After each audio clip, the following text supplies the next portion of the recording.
सर्वसिद्धे धुवममलमणोभमं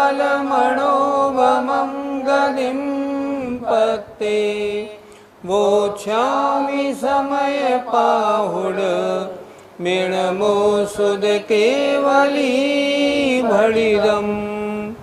पंच परमेष्ठी भगवान की जय। समय सार जी में सर्व विशुद्ध ज्ञानाधिकार चल रहा है।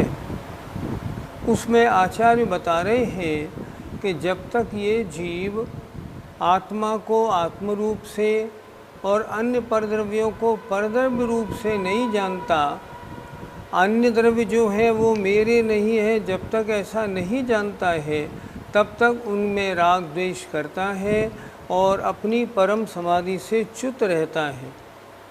वास्तविकता क्या है इसको आचार्य बताएंगे। आज हम 3 गाथाएं करेंगे, 376, 77 और 78। आइए गाथा नंबर 376 निकाल लीजिए। प्राणस्सदंसणस्सय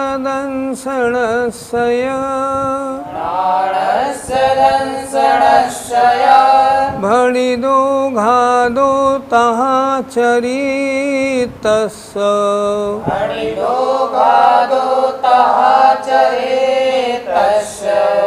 रवितम्मिको विपुग्गल दवे घादो दुणिदिठो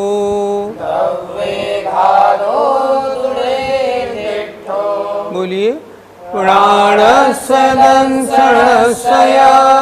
भणिदो घादो तहा चरितस्स रवितम्मिको विपुग्गल दवे घादो दुणिदिठो। आइए गाथा का एक एक शब्द का अर्थ देखते हैं। प्राण स ज्ञान का, दंसण स दर्शन का, चरित स चारित्र का, भणिदो कहा गया है, घादो घात। अब इसमें णवि माने नहीं, तम्मि माने उसमें, को भी माने कुछ भी, पुग्गल द्रव्ये पुद्गल द्रव्य का, घादो घात, निदिठो कहा गया है। क्या बात कह रहे हैं आचार्य? आचार्य कह रहे हैं सम्यक दर्शन का, सम्यक ज्ञान का, सम्यक चारित्र का घात तो कहा अज्ञानी के, लेकिन उसमें पुद्गल द्रव्य का घात कुछ भी नहीं हुआ। घात किसका हुआ? आत्मा के जो शुद्ध परिणाम थे उनका घात हुआ। सम्यक दर्शन ज्ञान चारित्र मिथ्या दर्शन ज्ञान चारित्र रूप हो गए। अगर आत्मा में निज पर का भेद विज्ञान नहीं हुआ तो। फिर एक बार आइए अर्थ देखते हैं। प्राणस्य ज्ञान का, दंसणस्य दर्शन का, चरितस्य चारित्र का, घादो माने घात, कहा गया है नहीं, नहीं कहा गया है, नहीं घात कहा गया है। उसमें तम्मि माने उसमें, को भी माने कुछ भी, पुग्गल द्रव्य पुद्गल द्रव्य का, घादो माने घात, णवि नहीं, निदिठो कहा गया है। अज्ञानी के दर्शन का, ज्ञान का और चारित्र का घात तो कहा गया, लेकिन उसमें पुद्गल द्रव्य का घात कुछ नहीं हुआ। क्यों नहीं हुआ? ज्ञान दर्शन और चारित्र ये जीव के गुण हैं। पुद्गल द्रव्य भिन्न है और जीव भिन्न है, इसलिए सम्यक दर्शन ज्ञान चारित्र का घात तो हुआ, इसमें पुद्गल द्रव्य का कुछ भी घात नहीं हुआ। भावार्थ है घात जो हुआ है वह तो दर्शन ज्ञान और चारित्र का हुआ कहा गया है। पुद्गल द्रव्य का घात तो कुछ भी नहीं कहा गया है। मिथ्यात्व का उदय आया, सम्यक दर्शन का घात हो गया, लेकिन मिथ्या दर्शन का घात क्या हुआ? कुछ भी नहीं। अज्ञान का उदय हुआ तो मिथ्या ज्ञान हो गया, सम्यक ज्ञान का घात हुआ, लेकिन पुद्गल का क्या घात हुआ? कुछ भी नहीं। दर्शन ज्ञान चारित्र तो आत्मा के गुण हैं, पुद्गल आत्मा से भिन्न है। इसलिए दर्शन ज्ञान चारित्र का जब घात है तब पुद्गल द्रव्य का घात कुछ भी नहीं कहा गया है। पंडित जी, सम्यक दर्शन ज्ञान चारित्र का घात किससे होता है? सम्यक दर्शन का घात दर्शन मोहिनी से हुआ, सम्यक चारित्र का घात चारित्र मोहिनी से हुआ। तो सम्यक दर्शन ज्ञान चारित्र का घात तो हुआ, लेकिन इसमें पुद्गल का घात कुछ भी नहीं हुआ। पुद्गल तो उदय में आया और उससे इन आत्मा के गुणों का घात हो गया। ये आचार्य इस गाथा में बता रहे। पंडित जी, क्या इसमें पुद्गल का घात नहीं हुआ? पुद्गल का घात क्या हुआ? मिथ्यात्व नाम का कर्म था, वो उदय में है, सम्यक दर्शन का घात किया तो जो मिथ्यात्व नाम का कर्म था वो कार्बण वर्गणारूप परिणमन अपना फल देने के बाद हो गया। लेकिन पुद्गल द्रव्य का क्या नाश हुआ? नहीं, कुछ भी नहीं हुआ। तो क्या हुआ? आत्मा के गुण का नाश हुआ। इसलिए सम्यक दर्शन ज्ञान चारित्र ये आत्मा के गुण हैं, इनके घात होने में पुद्गल द्रव्य का कोई घात नहीं होता है। 376 का पद्यानुवाद देखिए। विज्ञान चारित सुदर्शन ये भले ही, सम्मोह के वश मिटे क्षण में टले ही। होता न घात पर पुद्गल का इसी से, गाता यही समय सार सुनो रुचि के। कितनी अच्छी बात बताई। सम्यक दर्शन ज्ञान चारित्र के घात में पुद्गल का घात नहीं होता। पुद्गल अजीव है, और ये जीव के गुण हैं, दोनों भिन्न भिन्न हैं। आइए अगली गाथा देखते हैं। 377। जीवस जे गुणा के, जीवस जे गुणा के, णथिते खलु परे सुदवेषु, णथिते खलु परे सुदवेषु। तम्मा सम्मा दिठिस्स, तम्मा सम्मा दिठिस्स। णथिरागो दुविषयेषु, णथिरागो दुविषयेषु। बोलिए। जीवस जे गुणा के, रथिते खलु परे सुदवेषु। तम्मा सम्मा दिठिस्स, णथिरागो दुविषयेषु। जीवस जे गुणा के, रथिते खलु परे सुदवेषु। तम्मा सम्मा दिठिस्स, णथिरागो दुविषयेषु। जीवस जीव के, जे माने जो, गुणा के ही कुछ जो भी गुण हैं, णथि नहीं है, ते माने वे, खलु माने निश्चय से, परेषु द्रव्येषु पर द्रव्यों में। अर्थात जो जीव के गुण हैं वे निश्चय से पर द्रव्य में नहीं हैं। जिसके गुण होंगे वो उसी द्रव्य में तो होंगे। इसलिए जीव के जो कुछ गुण हैं वे निश्चय से परद्रव्य में नहीं हैं। तम्मा इसलिए सम्मा दिठिस्स सम्यक दृष्टि के, णथि माने नहीं है, रागो माने राग, विषयेषु विषयों में।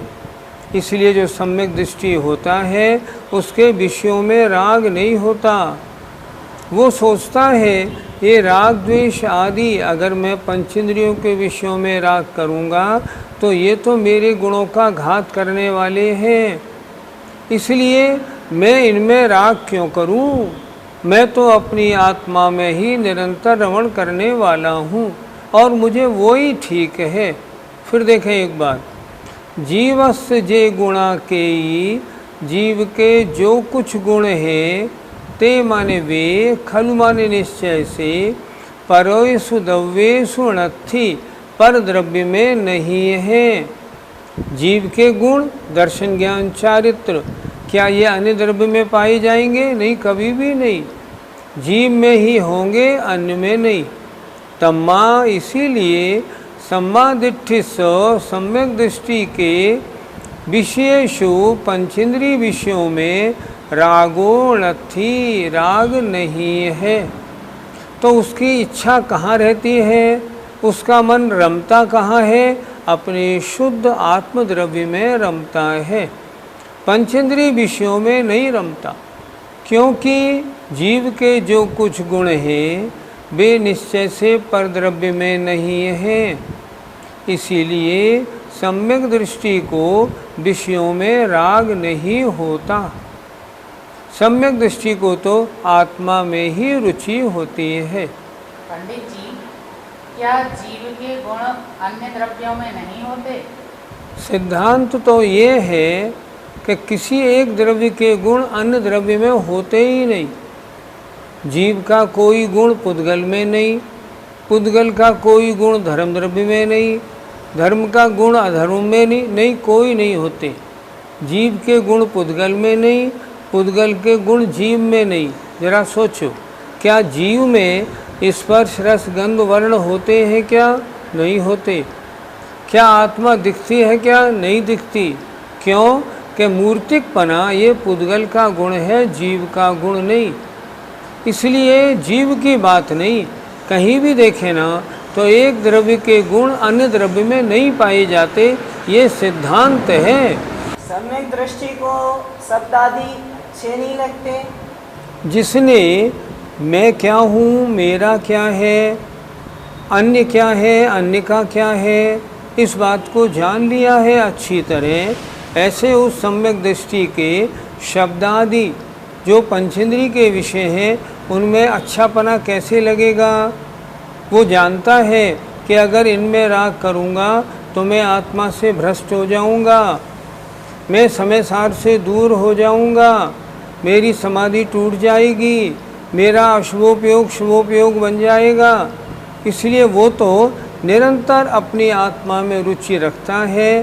पंचेंद्रिय के विषय मुझसे भिन्न हैं, इनमें मुझे रुचि नहीं करनी है, ऐसा उसका सिद्धांत पक्का श्रद्धान है। पंडित जी, फिर सम्यक दृष्टि गृहस्थी में क्यों फंसता है? फंसता नहीं, गृहस्थी में आ जाता है पर उसमें फंसता नहीं। गृहस्थी के लिए फंसना शब्द नहीं बोला जाएगा। दौलत राम जी कितना अच्छा लिखते हैं, गेही पे गृह में न रचे। वो गृहस्थी है पर गृहस्थी में रचता पचता नहीं। ज्यों जलते भिन्न कमल है, जैसे कमल पानी में रहते हुए भी पानी से भिन्न रहता है, उसी तरह सम्यक दृष्टि जो है वो गृहस्थी में अगर रचपच मतलब अगर फंस भी गया है तो उसमें रचता पचता नहीं। वो तो बिल्कुल उनसे भिन्न रहता है, कर्तव्य पूर्ति करता है, उसमें उलझता नहीं।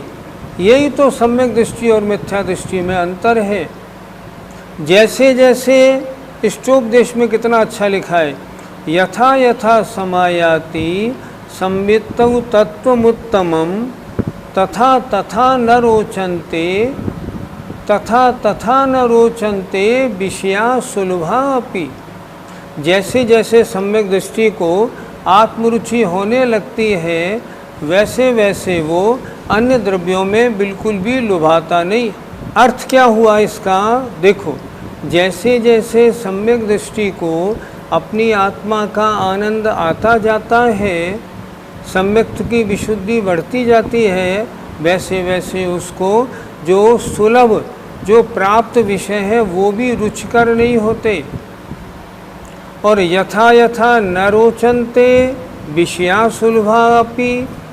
और जैसे जैसे उसको प्राप्त विषयों में रुचि कम होती जाती है वैसे वैसे तथा तथा समायाति संवित्तौ तत्त्वमुत्तमम्, वैसे वैसे उसको अपनी आत्मा का संवेदन आनंद आता जाता है। इसलिए पंचेंद्रिय को अन्य विषयों में, शरीर में, गृहस्थी में राग नहीं, मजबूरी थी, कर्म का उदय था, फंस गया। लेकिन जब उसे ज्ञान होता है ना, तब वो उसमें फंसे हुए भी उसमें बिल्कुल उलझतानी सुलझा हुआ रहता है। जैसे कहते हैं ना, बीज राख फल भोग वे, ज्यों किसान जग माही, त्यों चक्री नृप सुख करे, धर्म विसारे नाही। अर्थात जैसे बीज की रक्षा करके किसान गेहूं को बेच के उसका फल भोगता है, उसी तरह सम्यक दृष्टि अपने सम्यक्त की, अपने रत्नत्रय की रक्षा करता हुआ सांसारिक विषयों को भोगता है, अपने रत्नत्रय को नष्ट नहीं करता। आइए 377 का पद्यानुवाद देखते हैं। ज्ञानादि दिव्य गुण आत्म में अनेकों, दिखे परंतु पर पुद्गल में न देखो। सम्यक्त की मुनि विराग पराग पीते, पीते न राग विष सो चिरकाल जीते।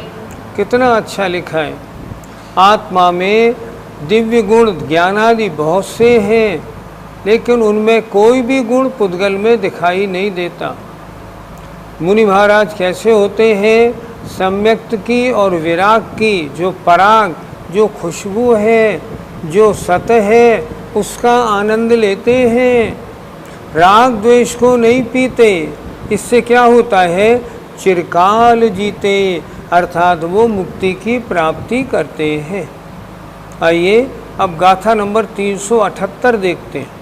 रागो दोषो मोहो, रागो दोषो मोहो, जीव सदुजे अनर्ण परिणामा, जीव सदुजे अनर्ण परिणामा। एदेनु कारुणेन दो, एदेन कारणेन दो, सदादि सुरथिरागादि, सदादि सुरथिरागादि। बोलिए। रागो दोषो मोहो, जीवस्य दुजे अनर्ण परिणामा। एदेन कारणेन दो, सदादि सुरथिरागादि। रागो दोषो मोहो, जीवस्य दुजे अनर्ण परिणामा। एदेन कारणेन दो, सदादि सुरथिरागादि। आइए शब्दों का अर्थ देखते हैं। रागो राग, दोषो द्वेष, मोहो मोह, जीवस्स जीव के, अनन्य परिणामा अनन्य परिणाम है। अनन्य माने अन्य के नहीं, अपने ही परिणाम है। राग द्वेष मोह किसमें हुए? आत्मा में हुए। ये किसके परिणाम है? ये आत्मा के ही, अनन्य माने अन्य नहीं, अपने ही परिणाम है। एदेन कारणेन दु, इस कारण से सम्यक दृष्टि के सद्दादिषु शब्दादिकों में रागादि राग आदि नहीं है। राग द्वेष परिणाम जीव के अनन्य परिणाम है, लेकिन शब्दादिक में राग आदि परिणाम नहीं है। क्यों नहीं है? कि जो जिसके गुण होते हैं वो उसी में पाए जाते हैं। क्या राग द्वेष मोह आत्मा के गुण हैं? नहीं, आत्मा के विभाव परिणाम, आत्मा के गुण नहीं है, आत्मा के दोष हैं। लेकिन है तो आत्मा के ना, लेकिन जो शब्द आदि पंचेंद्रिय के विषय हैं ये आत्मा के नहीं। इसलिए सम्यक दृष्टि के उनमें राग नहीं, वो तो अपनी आत्मा में हमेशा राग रखता है। सम्यक दृष्टि की नज़र सच्ची हो गई है, सम्यक दृष्टि, उसको मालूम पड़ गया मेरा क्या है और अन्य का है, इसलिए अन्य किसी भी द्रव्य में उसके राग द्वेष कुछ नहीं होते। वो जानता है कि इनके करने से सम्यक दर्शन ज्ञान चारित्र का घात होता है, इसलिए मैं इन्हें क्यों करूं, इसलिए वो उनको नहीं करता। आइए भावार्थ देखते हैं। राग द्वेष और मोह ये सब भाव तो जीव के ही अनन्य परिणाम हैं। अनन्य माने अभिन्न परिणाम, जीव से अभिन्न रूप हैं और इसलिए रागादिक हैं, वे शब्दादिक में नहीं हैं। शब्द में राग द्वेष नहीं होता, आत्मा में राग द्वेष है, वो शब्दादिक में राग द्वेष करता है। अतः सम्यक दृष्टि तो अपने उन अज्ञान भाव रूप परिणामों का ही अभाव करता है, अर्थात मैं अन्य द्रव्यों में राग द्वेष का त्याग करूं। ये अन्य द्रव्य मेरे स्वभाव नहीं, मैं तो आत्मस्वरूप हूँ, इसलिए मुझे तो अपनी रुचि अपनी आत्मा में बनानी है।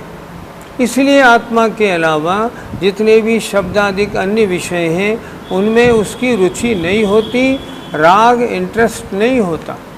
पंडित जी, ये जीव के अनन्य परिणाम कैसे हैं? ये चेतनात्मक है या अचेतनात्मक? चेतनात्मक। किसने किया इन परिणामों को, राग द्वेष आदि को? जीव ने ही किया। क्या ये जीव से भिन्न है? नहीं, भिन्न नहीं, जीव ने ही तो राग द्वेष परिणाम किए हैं। इसलिए राग द्वेष मोह सब जीव के निजी परिणाम हैं विभाव परिणाम, पर हैं तो जीव के। पंडित जी, जो समय सार के ज्ञानी हैं उनके राग द्वेष के परिणाम होते हैं या नहीं? समय सार के ज्ञानी दो तरह के, एक तो जिन्होंने समय सार पढ़ लिया है लेकिन जीवन में नहीं उतारा, एक वो जिन्होंने पढ़ लिया है और जीवन में उतार लिया है। जिन्होंने समय सार पढ़ा और अपनी आत्मा को समय सार बना लिया है उनके तो राग द्वेष परिणाम होंगे ही नहीं, क्योंकि अगर वे राग द्वेष परिणाम करेंगे तो अपने आत्म स्वभाव से, अपने आत्म संवेदन से च्युत हो जाएंगे, इसलिए उनके ये परिणाम नहीं होंगे। 378 का पद्यानुवाद देखें। है जीव की है अनन्य विभाव वाली, सम्मोह रोष रति की दुखदा प्रणाली, रागादि इसलिए जड़ में नहीं है, हे साधु तेल मिलता तिल में सही है। कितना अच्छा बोल रहे हैं। तेल कहाँ मिलेगा? तिल में ही तो मिलेगा। राग द्वेष किस में होंगे? आत्मा में ही तो होंगे। इसलिए राग द्वेष आत्मा के तो हैं पर स्वभाव नहीं, पर अन्य जो पंचेंद्रिय के विषय हैं वो आत्मा के नहीं हैं। जय जिनेंद्र। इस कार्यक्रम के पुण्यार्जक हैं मानक चंद, कमला देवी, राकेश कुमार नीतू, ऋषभ सौम्या एवं Ayushi Musharraf, B123 Sethi colony Jaipur, Premchand Vijay Lakshmi Ajmera Jaipur, Ashok Rajlakshmi Pandya Jaipur, Sunil Renu Kasliwal New Delhi. Shri Parasnath re rolling mills limited, Durgapur 1, Vardhaman Paschim Bangal. Amita Jain, wife of Anil Kumar Jain, Sangeeta Jain, wife of Vipin Kumar Jain, Kalpana wife of Anil Pannalal ji Dahale, Shweta wife of Swapnil Anil Dahale, Pranila wife of Neeraj Subhash ji Palsapure, Tanish Shreya Kshitij, Peshwe plot Yavatmal Maharashtra. Sunil Kantilal Jain, Sushma Sunil Jain, Sujit Sunil Jain, 1 Shanti apartment, plot number 184 N5, Savarkar Nagar, Aurangabad Maharashtra.